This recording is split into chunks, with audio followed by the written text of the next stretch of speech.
Welcome to Packet Sensei, your go-to resource for mastering networking concepts. I'm your AI teacher, here to help you understand networking.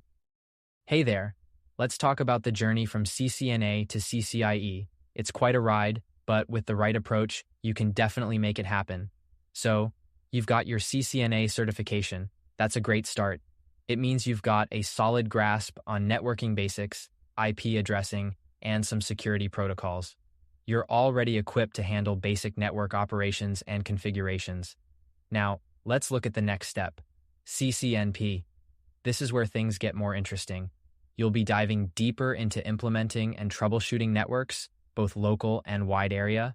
It's a big step up from CCNA, but it's crucial for your journey to CCIE. When you're preparing for CCNP, you'll want to choose a specialization. Maybe you're into routing and switching, or perhaps security is more your thing. Whatever you choose, plan on dedicating about 3 months to each CCNP exam. And don't just hit the books, make sure you're getting plenty of hands-on experience too. Real-world networking tasks or lab work will really cement that theoretical knowledge. Now let's talk about the big one, CCIE. This is where things get serious and the difficulty level skyrockets. The jump from CCNP to CCIE is massive.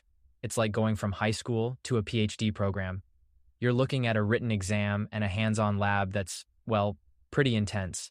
But don't let that scare you off. With the right preparation, you can totally do this. For CCIE, you're looking at about 18 months of intensive study and practice. Yeah, it's a lot, but remember, you're working towards becoming an expert here.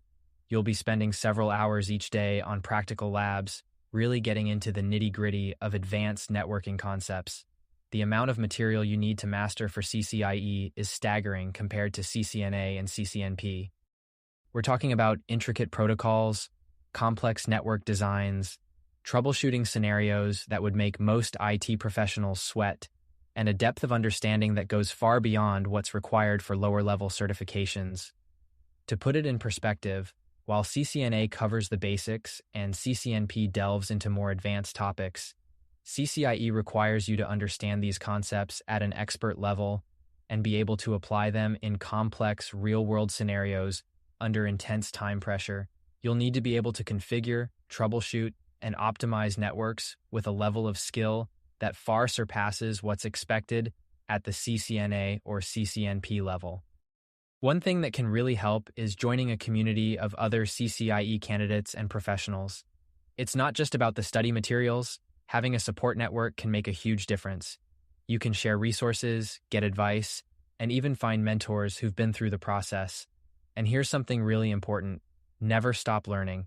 Networking tech is always evolving, so you've got to stay on top of the latest trends and best practices.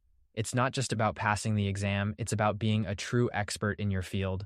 So, to sum it up, start with your CCNA, move on to CCNP, then gear up for the CCIE. Each step builds on the last, giving you deeper knowledge and more practical skills. It's a journey that takes time and dedication, but it's totally worth it. Remember, this isn't a race. Take the time you need at each stage to really understand the concepts and get that hands-on experience. The leap to CCIE is significant, so don't rush it. Before you know it, you'll be well on your way to becoming a Cisco Certified Internetwork Expert. You've got this.